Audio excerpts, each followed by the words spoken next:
Hey, Eastern Oregon, thank you for joining us this morning on this July the 20th on AM on EOAlive, your connection to Eastern Oregon. Hey, how are you, man? What's up? Good morning. Hey, did you know Johnny threw out the first pitch yesterday for the Boise Hawks? He didn't make it to the plate. I heard that. I saw where I didn't see the video, but I saw where the he video's on there. Yeah. he short hopped the catcher, man. That's like everybody's like fear in life if you're gonna throw out the first pitch. Yeah. You probably a lot of people do that. They probably, sure. Yeah. I mean, that would be difficult to throw a strike or to even get it to the catcher. Yeah, but when you have a sports show where that's all you talk about and you talk about baseball, you better get it to the plate, for crying out loud. I mean, throw it hot. Just get it there, Johnny. Get it there, please. Taking pot shots at him when he's probably not even listening, but that's it was be sure and ask him about that. Maybe play the video of him doing it. It's pretty funny. The producer JP, he threw out the first one and it like sailed wide right and high, and then Johnny gets up there and he threw it in the dirt. Wow. You get to keep that ball that you throw out too. I would not want to get it dirty, so I would make sure I didn't. Yeah. So what's the most embarrassing pitch you ever threw? You remember? My sophomore year, I was on the Legion team. I was the youngest person on the team. I was young. Everybody else was 18, some of them 19. I was 15. We were at a home tournament. It was our tournament. It was like the Crocodile or the Alligator Classic or something like that.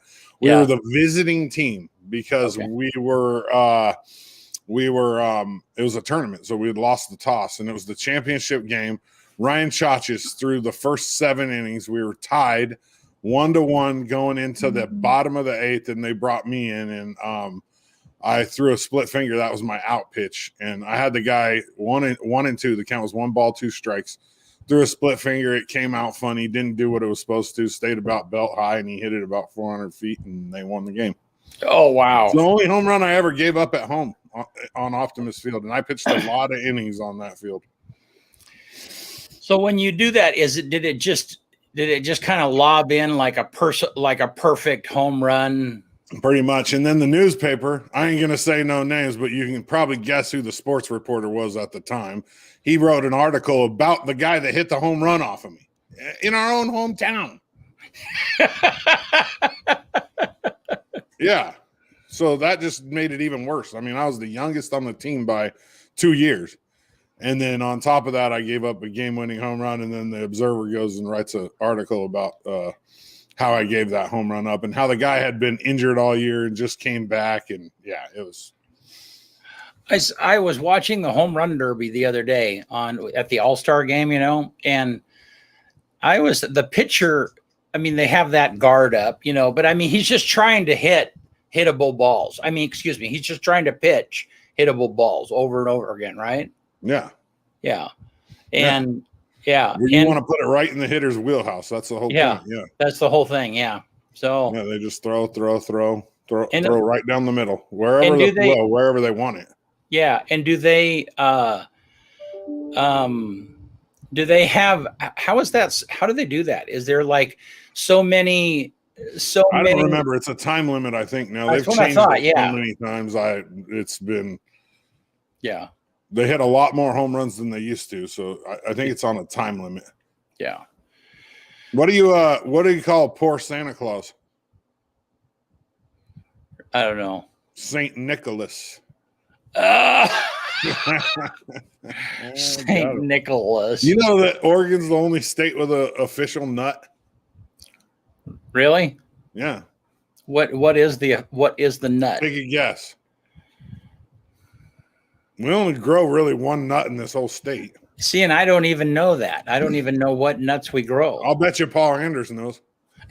We'll wait. We'll wait, and we'll ask him when he gets on. All right, he'll be on here. Paul Anderes, the Union County Commissioner, is joining us this morning, and he'll be on here with us just a second.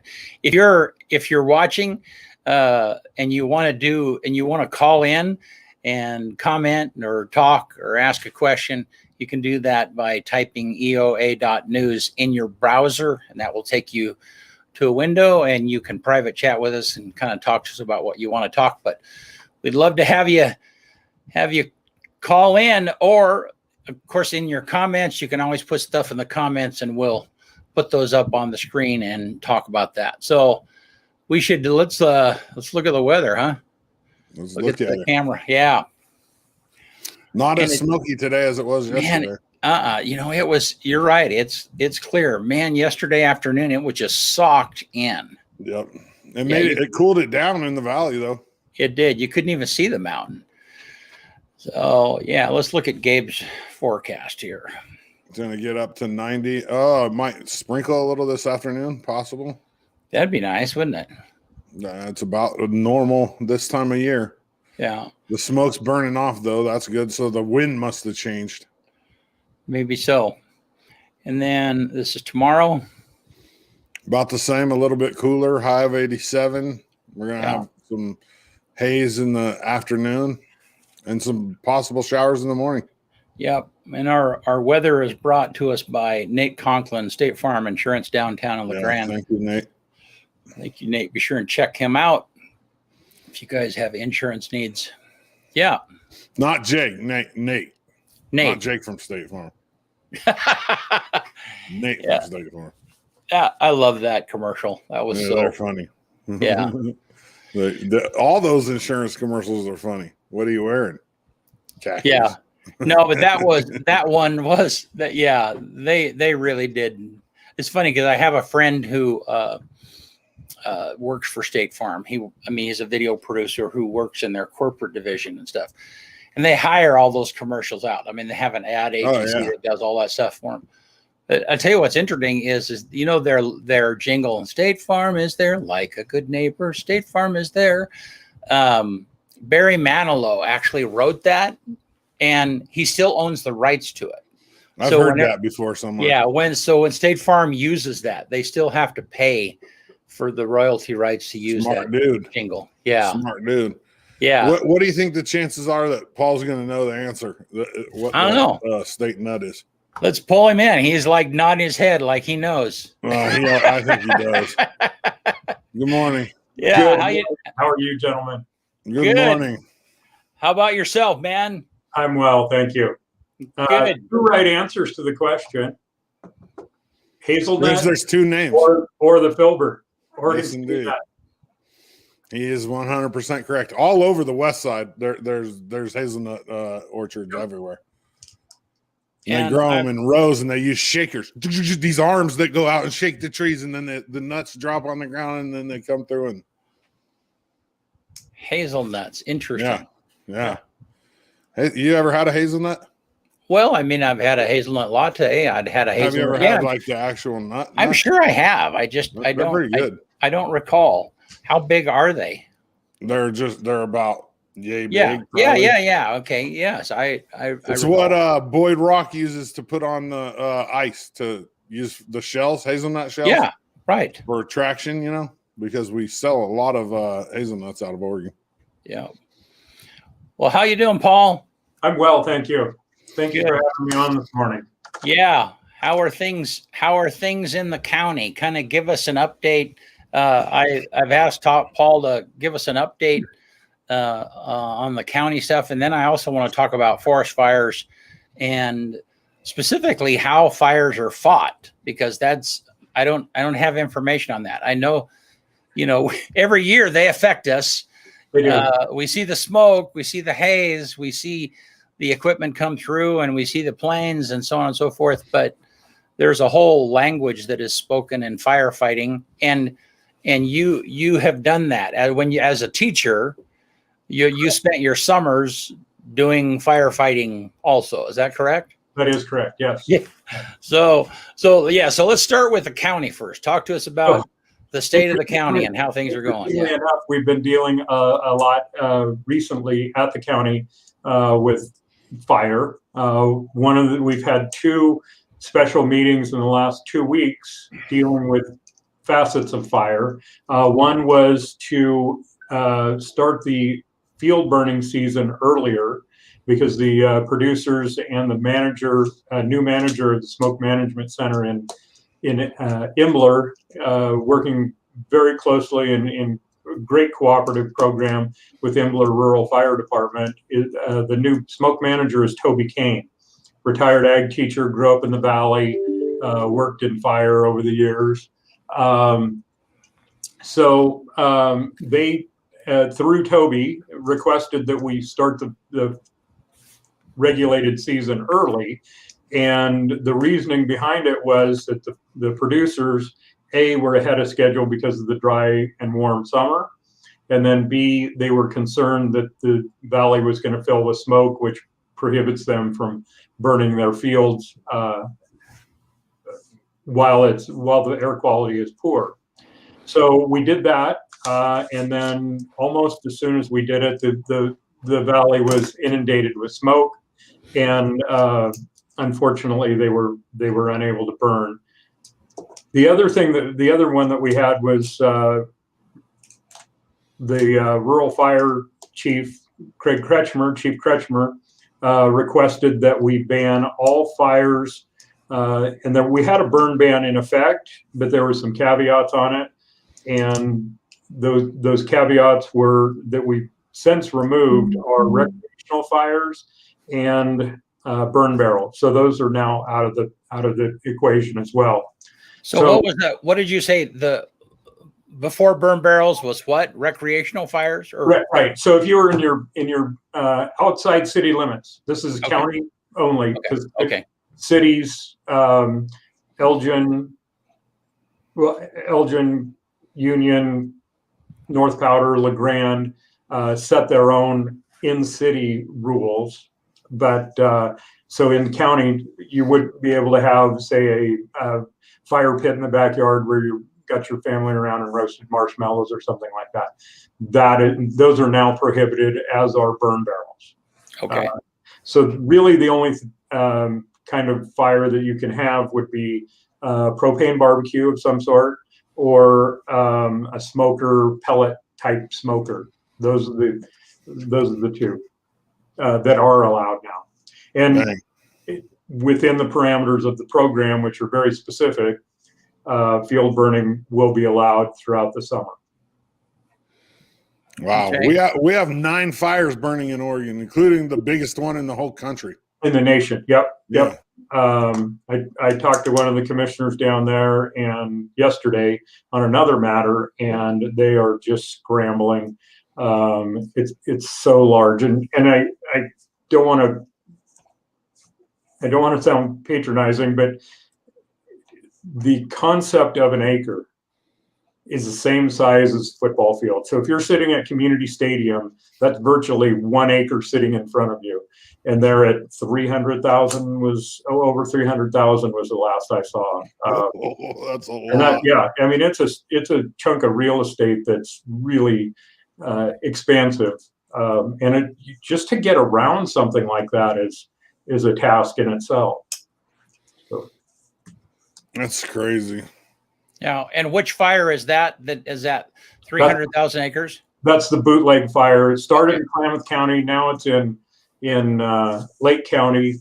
We've got I can't remember how many, over 1,000 firefighters, if I recall correctly. I don't have the website up in front of me right now. Wow. Yeah, and we've got the 3rd largest here in our backyard in Wallowa County. The Elbow Creek fire is the 3rd largest in the state of Oregon right now. That's the one that's up Troy? Correct. Yep. Both sides of the Grand Ronde River, as I understand it. They've got a really good information coming out of there, real timely and very specific as well. Wow. And so when they measure, I mean, once an area is burned, does the fire go out? I mean, you hope. Well, and there's a lot of effort to make sure that happens. Right. And so when they count the acreage of a fire, it's not active fire. That's the amount that has been burned, correct? Total black, yes. Okay, right. Okay. So So, but they're still, but what you're saying is they manage the perimeter of that. That's the whole point is you're trying to keep it from growing. Correct. Yes. Yeah. So, and if you want, I can jump in kind of a. Yeah. Go ahead, please. So the first stage of any fire is really detection. And there's an entire system that's dedicated to that, from lookout towers to aerial reconnaissance planes flying, a lot of private pilots when they're flying cross country. If they see one, they'll call it in, and if it's already been identified, they let them know that. But if not, they send out, and on any of these cases, public calls in, state police, especially at night, will call in, sheriff's department, any number of folks call it in. It goes to what's called initial attack. And that is anything from a hand crew, which in generally run in pods of about 10 to 20, or engines, which can be relatively small pickup with water on the back and all the firefighting tools, and then aerial resources. Generally speaking, the early resources are a helicopter, but they can be what we call a seat, single engine air tanker, which are the more the size of a crop duster that come in a coordinated effort. And once that fire has been a line around it, it's contained, it's not controlled, and then this starts the process which is called mop up. And what you generally do is go from the edge of the fire in a specific amount to get a buffer there until you get it to a point where it's expected to hold under all conditions, no matter, wind event, anything like that. And that's when you get into the control status of that fire. And there's crews that specialize in initial attack. Locally, we've got crews like that, both engine and hand crews. We've got, and then if, God forbid, it goes out of that initial attack phase, it goes to sustained attack, and those initial attack crews will hand it off to some other folks that are coming in to work on that, to try to get a handle on it. In the time I've been doing initial attack, we've gone to sustained attack, and it was 2015 was the first year that I was on a fire like that locally, and we pulled in some outside resources, but a lot of the initial attack folks also stayed there and fought the fire. And that was up Catherine Creek on the merry-go-round fire. And there was some radio chatter about, basically, and if you recall 2015, we had the Windy Ridge, we had the Coronet, we had the Grizzly Fire, Canyon Creek Fire, a lot of big fires in the area. And politely they said, do your best, but we don't think you're going to catch it, which, when it's in your backyard, you put in that much more effort. And we were able to catch it and kept it to a little over 80 acres, which, again, a point of pride, and really worked hard to do that. We also were, to a degree, lucky, because the big fires that I just mentioned were smoked in. So there were resources sitting in LeGrand that we knew were there that we were able to bring to the fire to help us out, that normally wouldn't have been an option for us. So it worked out really well. So when you say smoked in, there were aircraft. Is that what you're saying? There were aircraft that couldn't be used somewhere else. Correct. And so they were available to be used here. Correct. Yes. Yeah. So I don't remember the specifics now, but they, for some reason, whether it was the winds or the visibility, they couldn't go to those bigger fires and be effective or safe. So we were able to pull those resources off for a short period of time and use them on our fire. We had a heavy helicopter working for 2 days and put a lot of water out of Catherine Creek onto the fire. So when a fire begins and you can see that it's growing, do they pick points of where they're going to battle it? Do they talk about how the strategy happens, how do they plan to fight the fire? So there's a tremendous amount of operational planning that goes into it. Arrive at a fire, first thing that's done is a size up. There's a whole series of things. What's the fuel type? What's the topography look like? What's the fire behavior at that current time? And also then we put folks on the ground to find out where and how we can attack it. Oftentimes firefighters are criticized for not being aggressive enough, but again, we fight fire safely, having provided for firefighter safety in the process. Fight aggressively while providing for firefighter safety. So the lead will go out and scout up the fire, call in the report, come back, give the strategy, and you always, every single time, go from a safe anchor point. And what that means is a place where you can start building your line without having to worry about that fire coming around behind you or the side of you. And you always have that escape route available so that you can get to safety if things were to go, if that fire behavior were to change or change directions. So you start with an anchor point. Many times that'll be a road, and it may be a ways from the fire, and then you build your line into the fire, and then you go around the sides of the fire, called the flank. So the terminology that you were talking about earlier, anchor and flank. And what you do is you keep flanking it until the point where you can get to the head, and then you connect both sides and pinch that head of that fire off. And sometimes it's you go direct, like right on the fire if the flames are not that intense. In general terms, being able to fight a fire directly, like right there on it, flame heights are generally speaking shorter than 3 feet. It doesn't take a real tall flame to make it unbearable, so you can't do that. If that is the case, then you go what's called indirect, and that you move a ways away from the fire, and a lot of times you'll burn that between that line that you've built and the existing fire to starve it of fuel. Got it. How wide are the lines usually? Like when you're burning a line, how wide is that? Anything from 18 inches down to mineral soil, which is kind of the standard and the standard answer, or depending on fuel type. I mean, if you're in tall trees, you may take out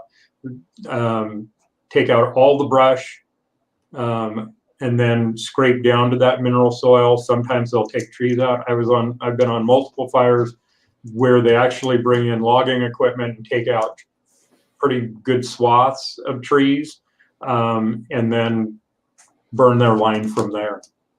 Yeah, wildland firefighting is a lot different than residential, and in the sense that people are most of the wildland firefighters, their job isn't like spraying water on fire.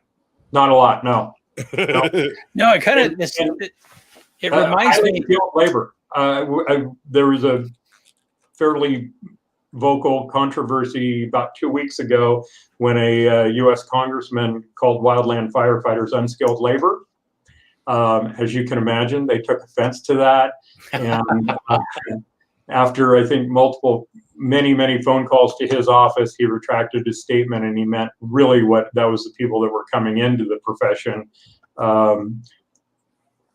Poor choice of words. Because clearly they are. I mean, you think about it. I mean, I've got students that went through my fire class that have been in fire their entire career. Eric Jorgensen runs the Union Hotshots now. His entire career has been devoted to fire, and he's forgotten more about fire than many of us will ever know. Yeah. So people what are like Joel hotshots? McCraw, Josh Diacetes, Toby Chamberlain, all those guys that have been just in the trenches of fires their whole lives, adult lives. Right. Yep. Hotshot crew is a type 1 crew, and the numbers on the crews, the smaller the number, type 1, the more training they've got, and there are very specific standards for training and physical conditioning on hotshots. very proud. My son is a hotshot on Union, and this spring he because of their start date, he didn't go to Eastern where he was a student, and he would get up, have first breakfast, go and do a workout, come back, have another breakfast, do some paperwork, finish up with that, have lunch, go for a run or a hike, and then go back to the gym. And then in the evening, he would either go for another hike or another run. And in incredibly good shape. And one of the things that they do is for their physical testing is the run, pull-ups, sit-ups, and they really pride themselves on being able to maintain that high level of physical fitness. They carry it's called a QB, which is 5-gallon box of water. Well, it's a cardboard box with a liner in it, and they put that and their tool through their handle of their tool through that box, and they'll hike up Glass Hill with that, carrying that, just to get into and maintain that physical fitness. So, and the conditioning is because they're going to be dropped off at a point and they've got to hike somewhere to create a line or to put out an initial fire. I mean, what are they doing? Why do they need that kind of conditioning? They'll go to a specific point, sometimes hike a long ways in, sometimes they'll be helicoptered in, and work for 14 hours a day digging line and running chainsaw, like I talked about, and clearing that line a lot of times in preparation for that burning out that I was talking about. And they walk back out, hike back out, drive to camp, get a meal. Yes. I met a couple of federal guys. They're rappellers. They're from out of state, but they're staying at the Sac Annex. And I was at LeGrand Stereo Music, and I went in the back to say hello to Chris, and these two dudes are in there and they're working out, and I'm like, what are you guys doing working out in the parking bay of Sac Annex? And they're like, well, we rent it to park our car and we just work out here. And I was like, well, what are you guys doing here? And they were like, they were both just, I mean, immaculate shape, both of them. Like it was crazy how good a shape they were in. Yep. Yeah. And that's and locally we've got rappellers here, which on a rope out of a helicopter. We don't have jumpers here anymore. We did in the late 70s, early 80s, if I remember correctly. We have something that's relatively unique, and we've got two hotshot crews. We've got Union that I talked about in LeGrand, led by Josh Dicides, both really good crews. And then at the local district, we've got the hand crew, which is run by Derek Cooper. We've got an engine run by Woody Wright. We've got an engine run by Zach Culver. And, oh my gosh, I think Trevor Durr is running the other engine this year. A lot of moving parts, a lot of folks that will have another job throughout the year. Will backstop the fire folks as the season progresses and gets worse. And almost all those guys you mentioned too are locals, by the way. Right. They all grew up here. And athletes in their day. Zach at North Powder, star athlete. But yeah, it's and that's one of the nice things. And fire's one of those businesses where you get really close with people. You're working with them all day, eating meals with them, and then oftentimes your sleeping bag's on the ground 5-10 feet away from that person, and get up and do it all again the next day. Yeah. Wow. That golf tournament out there at Buffalo Peak of last month for Ryan Sullivan. Ryan Sullivan, yeah. Yep. You can totally tell that they're like family. I mean, I played in that tournament, and there was a lot. I mean, there was people from all over, and it was good. Yep. So I see occasionally I'll see trucks, and I get the idea that they're local people and they have a pickup that they use for work, or for their hobby. And then during fire season, they put a big tank on the back of it with a hose and stuff. Are those the engine crews that you're talking about, or are there also private individuals that hire out their vehicle to fight fires? These are private companies that most often have a federal contract. Okay. And they're very specific, again, in the equipment that they carry, the specification of the vehicle, and the training of the individuals that are on there. And for example, in the local area, Joel Young has an engine company, and Brian Bell, Fred Bell, Gus Chachis, and they make those available to go fight fires all over the United States. And that's how I got my start, was through Gus Chachis. I worked for Gus when I first started. He's my wife's cousin, kind of a natural when I moved to the area. And you mentioned Ryan earlier. I worked with Ryan years ago, long time ago, and as a contract firefighter. And that really has become pretty big business in the local area, and regionally it's become a little bit bigger as well.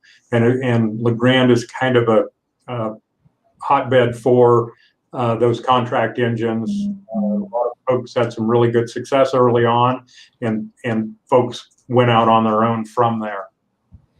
Huh. Very cool. So then let's get back to the fire lines. So then a lot of times the road, a natural barrier, a road, or a river, a creek, I don't know. Talked about some of those things that are already a part of the terrain, where somebody who's looking at a fire will say, okay, the access is important. The anchor point, that was very interesting. So if you pick a road, it's essentially, hey, if this spreads, we have a way of getting out of here without getting burned up. So what kind of barriers are kind of natural places where it's like, okay, this is where we're going to create a stand almost. This is where we're gonna fight the fire at. So trying to find the best way to describe it. So there's things that you always have in place before you engage the fire. LCES.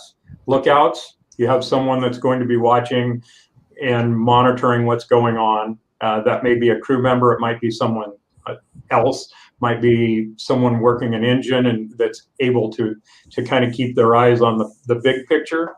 So you have your lookouts, communication, radio, face-to-face, sometimes, yelling back and forth, not at each other, but over long distances. And then the S is safety zone, E, escape routes. You always have an escape route identified, a safe way to travel back to that safety zone. And a safety zone is very specific. It's a place where you don't need a shelter and you won't be threatened while riding that fire out. So it's a place that's either devoid of fuel or a cleared landing that they cleared with bulldozers or something like that. So in that initial scouting, we'll identify all those things. In the briefing before you engage, they will identify to each person as a group where they are.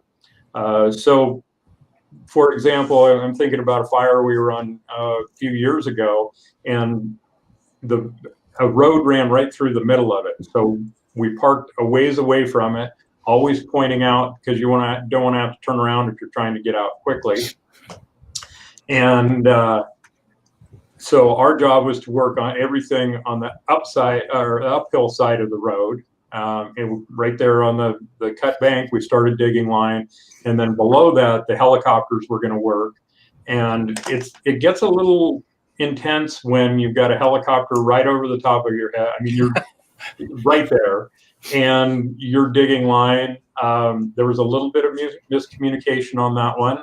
I was visiting with somebody about this the other day, and the helicopter ended up on the upside of the road where we were and got a little bit of water on us.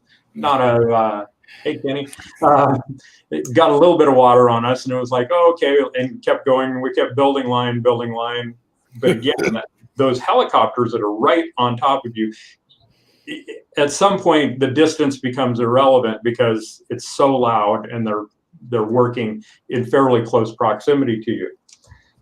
The next one, I got hit with a water back of my neck, and it dropped me to my knees. I mean, it was like someone had punched me in the back of the neck and dropped me to my knees. Had a little discussion with the young man that was running or guiding the helicopters, and said, now in briefing, and this is not really what I said, but in briefing, you said the helicopters were going to be below the road and we were going to be working above the road. I would very kindly appreciate it if we didn't get any more water on me and the rest of the folks working with me.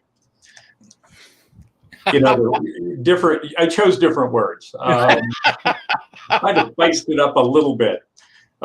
So he said he would take care of it. And about 20 minutes later, my boss, Derek Cooper, came over and said, Paul, you cannot talk to people that are cooperators with us in that manner anymore. And fortunately, about a few weeks later, we were over at Eastern's homecoming, and the young man and I had a beer together, and life was good. But yeah, in the heat of the moment, yeah. And oddly enough, that evening it went to about 28 degrees. It was during archery season, late in the year, and wet and cold is not real fun. Oh, I can imagine. So yeah. So you said, go go ahead. ahead. Everybody was going to talk at the same time. Oh, go ahead, Kyle. Oh, I was just going to say, you said Derek Cooper was your boss on the fire. Is that weird working for people that you taught? No. And Not at all. And part of it is he had a ton more experience than I did. He had a ton more training than I did. And there's a chain of command that you follow. And I've worked for former students multiple times back when I was a contract firefighter and when I worked for the feds locally. And respect for the skill set that he brings to the table every time. And we've got some incredibly good firefighters here, and I always learn. And then the other part of it that goes along with that is being on that hand crew. I mean, clearly I was an old man. I will tell you, my goal was always not to be the last one into a fire. At least second to the last was good for me. And then the other is those firefighters, young men and women, kept me young and humored me while I was trying to relive some glory days. And absolutely love fighting fire. I don't know what it is about it, but it's something that I miss it now. And clearly with my heart surgery this winter, I am done with boots on the ground, but I was still able to teach the basic firefighter class here at the local Forest Service this spring, and got a call yesterday to see if I'm available to do I'm trained and have the qualifications to do the aerial recon, which is such a great job. I absolutely love it. Putting a relatively small plane, single engine plane, and where I have the lightning map, I know fairly closely where the strikes have occurred, and we go and try to find them when they're small and get to our folks. And then once we do find them, oftentimes we'll stay in the area and identify the roads that are best to get them into that particular location. And sometimes, like you said, Brent, it'll be a bit of a hike. And at that point, if it's initial attack, you've got your escape route identified. A lot of times it'll be down the hill, or to a place that's naturally devoid, or something that's burned already that's not going to reburn. I was reading on social media. I brought up Toby Chamberlain, and his wife Dawn and I graduated together. We've known each other, and then Toby worked with my mom at 4th Street Video when we first moved to LeGrand. But Dawn posted a thing where this summer is the first summer since they've been married, and they have kids that have graduated high school that are like 20 years old. This is the first summer since they've been married that he's been home. Yep. and incredible career Toby's had. I mean, and well respected across the West for his skills and his ability to fight fire, and again, those tools that he brings to the table. He's a horse. I can only imagine how the crew is missing him this year, but I'm happy for him that they're able to take a weekend and go do something. Yeah. And, you know, a lot of the years when I was fighting fire, contract firefighting and teaching, I would come back and the staff members would say, "Oh man, you made so much money." And I did. I made really good money, but at the same time, there were some sacrifices I made. I missed, you know, a lot of my kids growing up and camping trips and seeing them.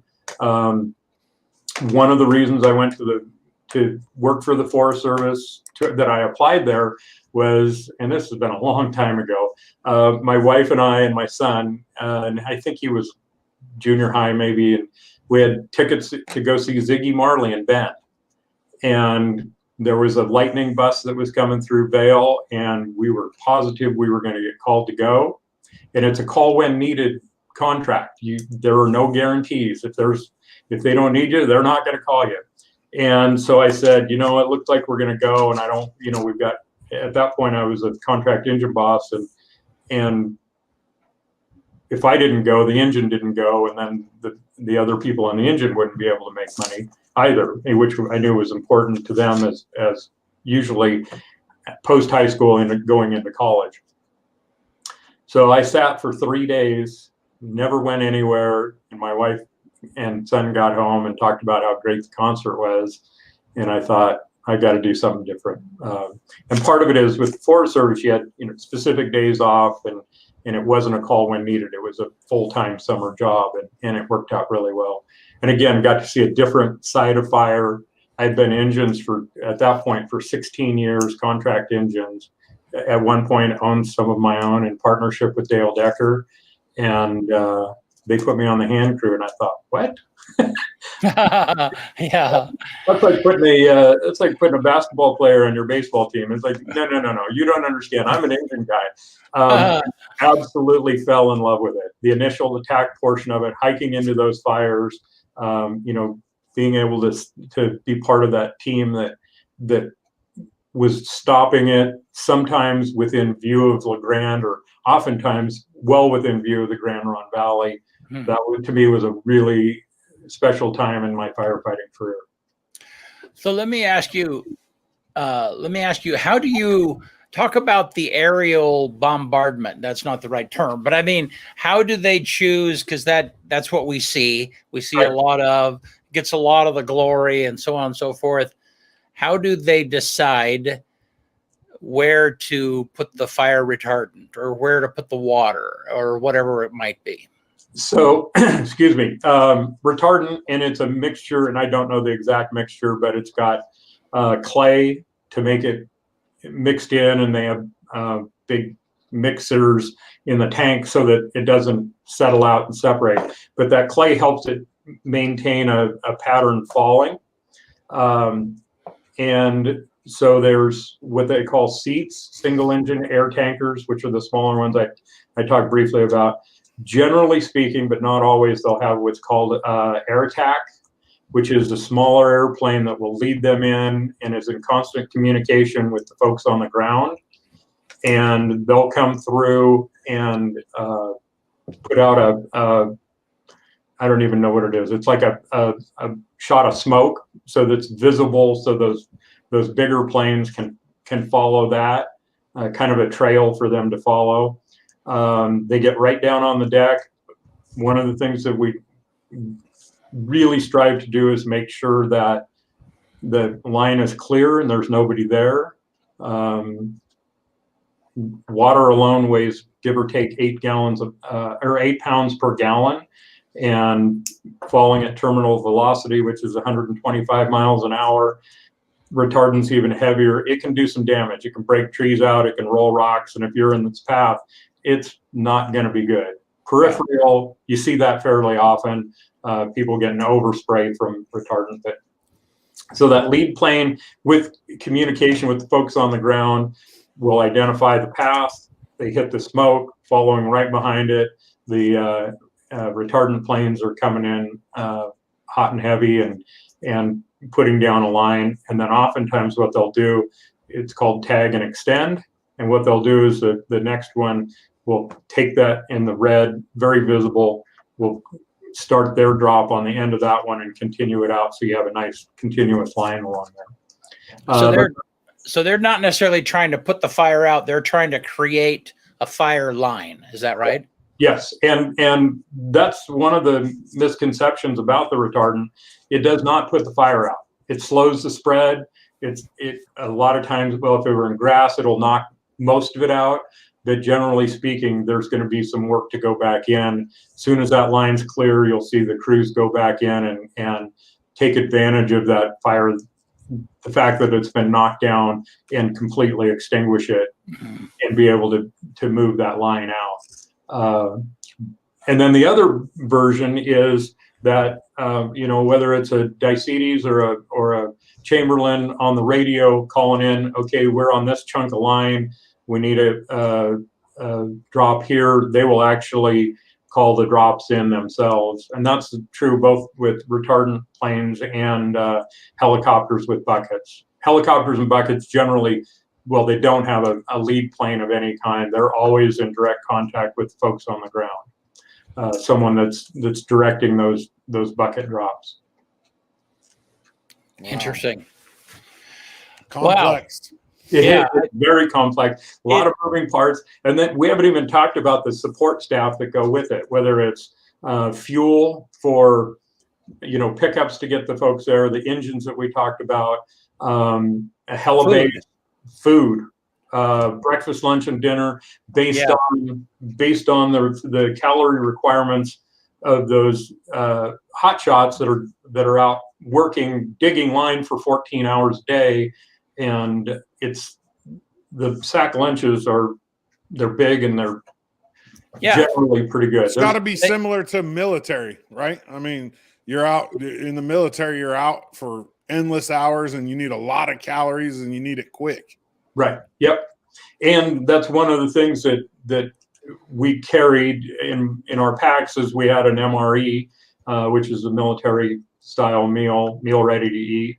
Don't eat the gum. Don't eat the chiclets. The gum's got laxative in it. And I've heard that many times. Yeah. And there's no such thing as a great MRE. They'll keep you alive, but I'm not a big fan. But yes, I mean, we've got it. An army marches on its stomach, and they want to make sure that those folks are hydrated. The stories of truckloads of Gatorade coming into fires, and I always tried to caution folks on too much Gatorade and not enough water. And there's a ratio that they actually will prefer that you consume, but generally the young people go for Gatorade Powerades and not as much water. But that's got sugar in it. Don't people know that? Yeah. Yeah, I can imagine that like a hotshot crew would have difficulty carrying enough food to keep themselves energized for a day or two on. Seems like that would be a big challenge. That's a whole separate business, isn't it? Like it's a contractor that brings that in, isn't it? Yeah. They don't carry their own food. Right. And generally speaking, they have and they will spike them out and they'll bring them food in buckets, hot buckets. But generally speaking, in the bigger camps, like I'm sure that the Elbow Creek Fire has got a small city. I mean, within Wallowa, they'll have it's a semi trailer with a stairs going up to it and a catwalk in front of it. They'll hand you your plate with whatever entree and ask you if you want vegetables or potatoes or whatever starch, whatever they might be serving that evening. Prior to that, even before COVID, they had hand washing stations set up right there. Everybody washed their hands. And then, like I say, you grab your plate, come down the stairs, and there's a salad bar like you've never seen. It's salad bars 14 feet long and everything you can imagine on it.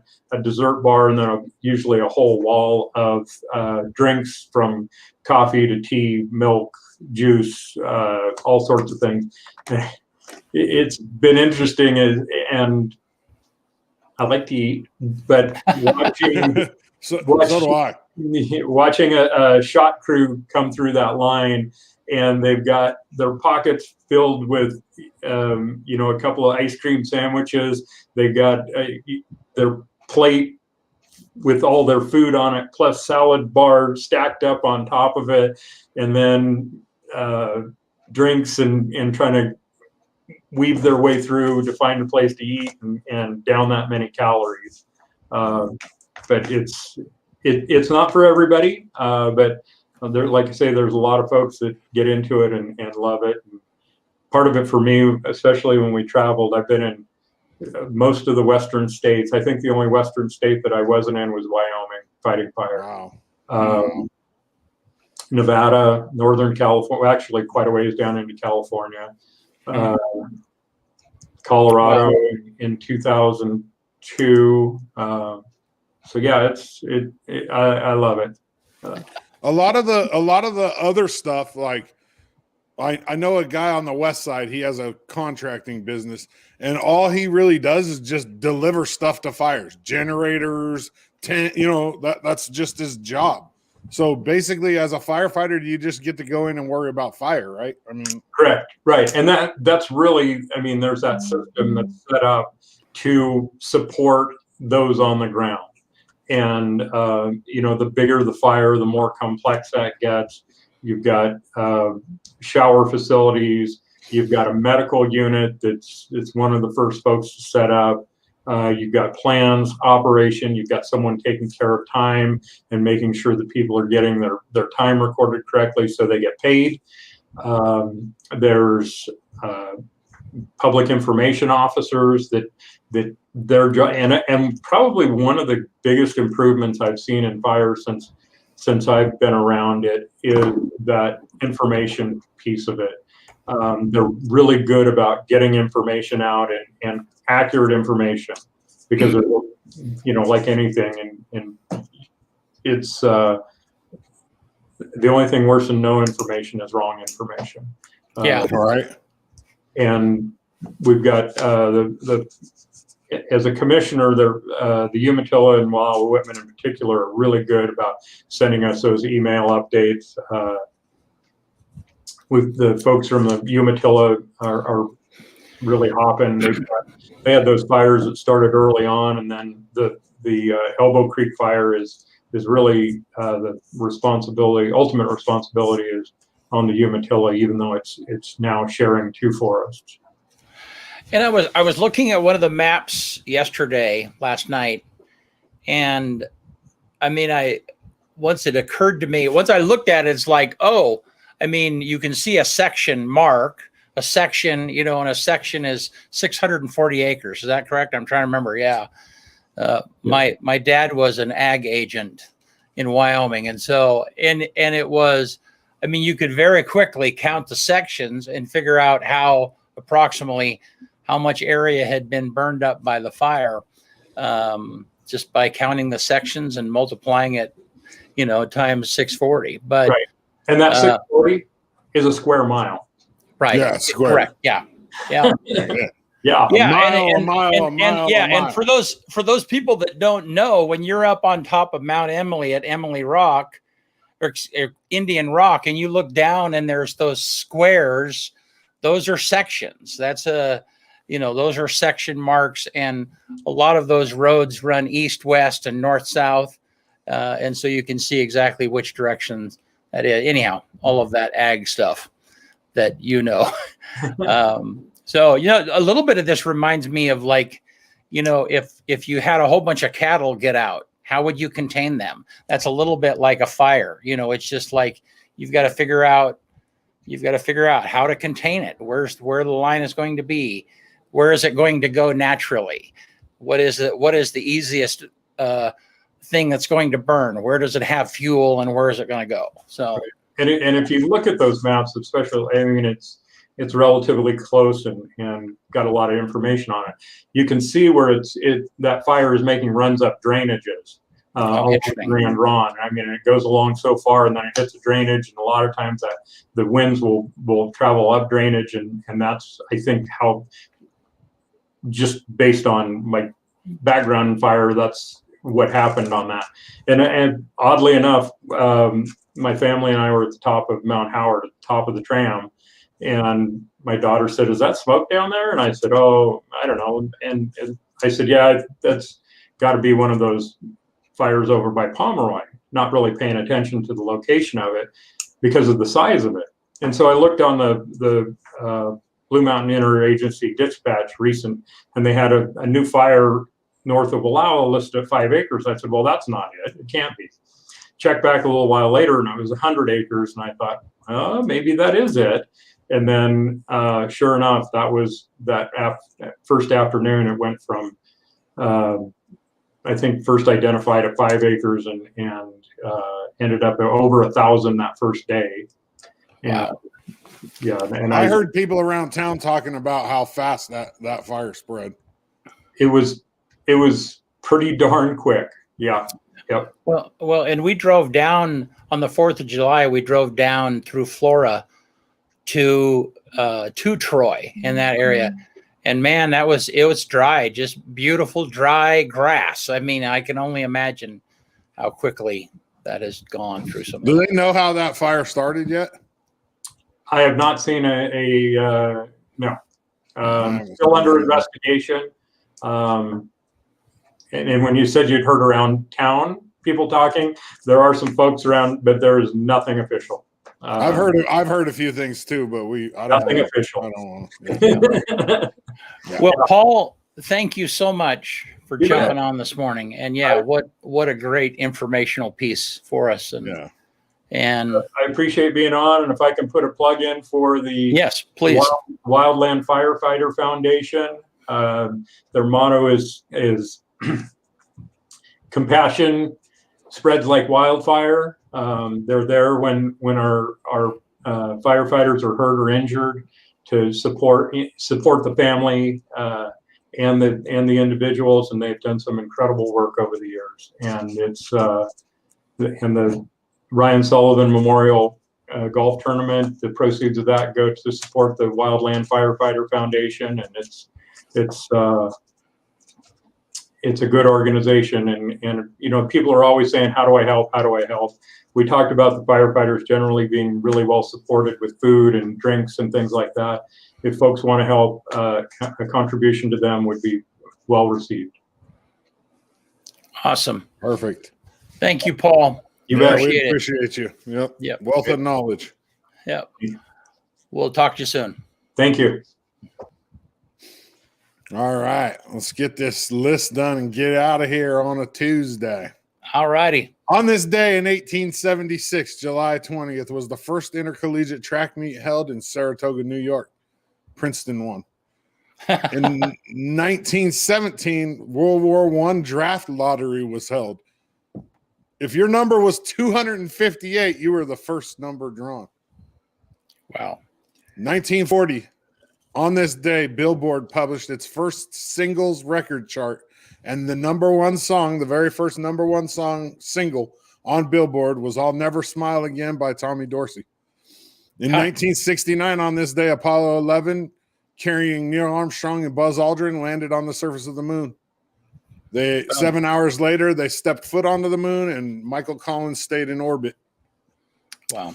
On this day in 1976, Hank Aaron hit his 755th and final home run off of the Angels' Dick Drago. On this day last year, there was an announcement made that a COVID-19 vaccine was developed by the University of Oxford, and it was able to trigger immune response and antibodies. Let's see here. Guess what the number one song was? EMF. Unbelievable. Still. These guys, man. Look at these guys. That's 1991 right there. Yeah. For sure. And then let's see here, BC. The quote for the day comes from the late, great John Wooden. Do not let what you cannot do interfere with what you can do. Once again, do not let what you cannot do, interfere with what you can do. And that's John Wooden, who's a legendary college basketball coach for UCLA. I mean, the Wooden Award's given to the best college basketball player in the country, and it's a pretty important one. So, yeah. Good stuff. We're out of here. See you on Thursday. We appreciate you, Eastern Oregon. Yep. Talk to you soon.